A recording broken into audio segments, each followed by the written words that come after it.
Alors, j'ai été accusé par monsieur... Oh, je vous accuse pas du tout.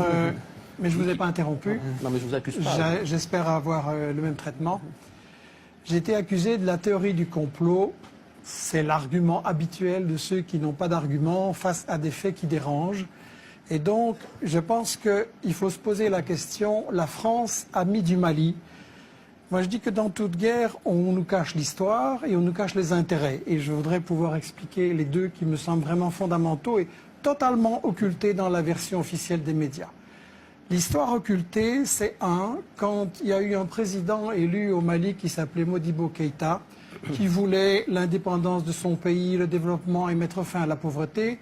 Qu'est-ce que la France a fait? Elle a soutenu un coup d'État sanglant de Moussa Traoré. Modibo Keïta a crevé en prison et Moussa Traoré, ça a été une dictature épouvantable pendant 23 ans. Ensuite, il y a eu d'autres marionnettes à la place. Et est-ce que vous appelez ça une théorie du complot? J'aimerais que vous alliez le dire aux Maliens. Ensuite, il y a la question des intérêts, à savoir que le Mali, c'est un pays pauvre, mais comment on peut être pauvre quand on est riche? Et toute la région, le Niger, c'est un pays, c'est le dernier pays sur la liste du niveau de pauvreté dans le monde, et c'est un pays très riche avec l'uranium. Et donc, il faudrait expliquer ce que vous cachez soigneusement, à savoir que dans cette région, il y a de l'or. L'or a été exploité au Mali dans les mines de Morila par Bouygues, derrière des paravents. On a fait crever les gens qui extrayaient l'or avec du cyanure et de l'arsenic, aucune prévention, les nappes d'eau polluées, les gens crevaient comme des mouches. Et donc, ça c'est Bouygues, ça c'est l'or. De quelle époque parlez-vous, Michel Collomb? Tout récent, c'est encore il y a 5-6 années. La mine a été fermée récemment et on recommence le même coup de l'autre côté. Deuxièmement, l'uranium. Areva est plein de convoitises pour l'uranium du Mali. Et quand on veut voir ce qu'il va en faire, il faut voir ce qui se passe au Niger, le pays le plus pauvre, comme je le disais. Au Niger, Areva, c'est le numéro 1 de l'exportation nucléaire dans le monde. Le Niger, c'est celui qui procure tous les revenus qui permettent à Areva et aux firmes qui travaillent avec elle, Alstom, Suez, Bouygues et tout ça, de gagner énormément d'argent.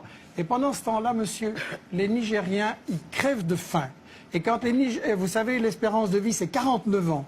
Il y a moins de 30% de gosses qui sont à l'école. Et quand les Nigériens ont dit à Areva, on voudrait quand même un peu d'argent pour nos écoles, ou bien par exemple, il aurait suffi, c'était un projet de la Banque mondiale, de 10 millions pour irriguer le Niger, et le Niger aurait eu, tous les gens auraient eu à manger, Areva a dit, c'est pas notre problème et les Nigériens peuvent continuer à crever de faim. Donc, il y a l'or, il y a l'uranium, il y a, et vous le savez très bien, le gaz et le pétrole dans la région. Et c'est le responsable Afrique Nord de Total qui vient de dire récemment qu'avec la Mauritanie, avec le gaz, qu'il y a tout ça, c'est le nouvel Eldorado.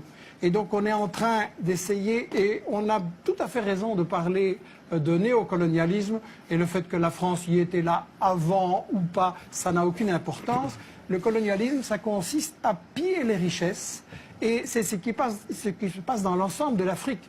Un Africain noir sur 3 ne mange pas à sa faim. Un Africain noir sur 3 n'a pas accès à l'eau potable. Résultat, pendant la journée qui est en train de s'achever, là, il y a 10 000 gosses dans le monde qui ont crevé parce qu'ils n'ont pas accès à une eau potable. Et la raison de ça, c'est que les multinationales françaises et vos grands amis ou les amis de votre patron, Bolloré, Bouygues, Lagardère, etc., se sont fait des couilles en or pendant que les Africains, ils crèvent de faim.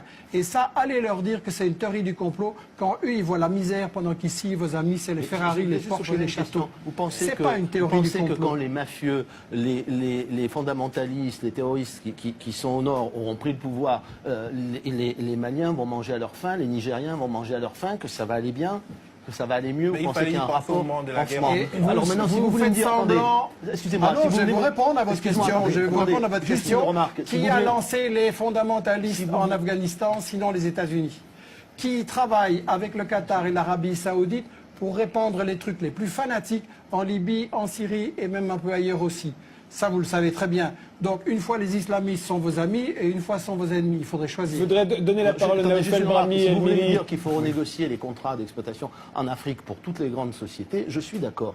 Mais ça ne répond pas à la question Mais c'est de savoir du ce pillage, qu'on les fait. gens, ils crèvent de Oui, faim d'accord, à cause de vos contrats. Oui, mais arrêtez de penser que ça n'est qu'à cause de ça. Et expliquez-moi comment les gens que nous combattons aujourd'hui vont donner de la richesse à tout le monde. Vous savez, Mais, il y a des pays qui monsieur, ont beaucoup... Il y a la des pays, paix, il y a des pays il n'y très aura riches. jamais la paix tant que les gens crèveront de faim Ouais. et ils crèvent de faim à cause de vos amis. Bien sûr, Naoufel uniquement à cause de nos Brahmi. amis. Mais c'est bien, voilà. C'est Émilie. bien sûr, c'est vision. Non, Parlons juste- de Benghazi. Non, on Deux n'a mots. pas le temps aujourd'hui. Malheureusement, juste qui répondent pourquoi, alors à ce moment-là, quelle est la question que vous avez Non, mais posée. pourquoi est très simple? Parce que des représentants de la population de Benghazi qui menaçaient d'être Benghazi. massacrés Mais sont les venus- services sont secrets venus- français sont venus étaient voir, 6 voilà. mois avant l'insurrection de Benghazi. Oui. Vous reprenez les mensonges habituels. Non, mais les arrêtez, moi, je services l'ai secrets vécu, mais je l'ai français vécu. étaient là Benghazi, 6 mois arrêtez. avant D'abord, l'insurrection. je vous permets Je pas vois de- que votre attendez. information n'est pas parfaite. Je voudrais Non. sur Benghazi vous donner. Attendez, juste une réponse. Je vous permets pas de me traiter de Est-ce que menteur. vous trouvez qu'aujourd'hui la région de Benghazi est tranquille? Ah, j'ai Est-ce pas que dit- vous trouvez que... Non, Bon. je n'ai pas dit que Quel tout ça avait- ça était avait tout réglé. l'objectif On de a évité- l'intervention de la L'attentat en Algérie, croisade ça en vient de la Libye? Libye. Éviter le C'était massacre. d'introduire la démocratie. Non, mais Vous d'abord, trouvez éviter que la le massacre. démocratie existe en Libye? Non. À Benghazi? Non, À Benghazi, on a évité le là massacre, où 15 monsieur le jours ministre, après le massacre. l'indépendance Voilà. et la mission Non, mais c'est sûr de que- notre croisade, on a assassiné l'ambassadeur des Oui, oui, États-Unis. mais s'ils avaient... si Voulez-vous Kadhafi me avait- dire où est la démocratie Non, c'est aujourd'hui? pas la démocratie qu'on a introduit simplement. On a évité le massacre. Quel le massacre? Vous Mais avez les massacres assassiné, continuent. mais Bien pas sûr. vous, pas vous. Vous avez fait assassiner dans des conditions honteuses le colonel Kadhafi. Vous le savez bien comment il a été Oh, traité. non. On Vous s'arrêtera le là, savez bien. on s'arrêtera là, Je j'en suis suis navré. Je suis indigné parce que On recommence je- avec le je- complot. je On arrête. réfute, Non. je réfute la fausse information.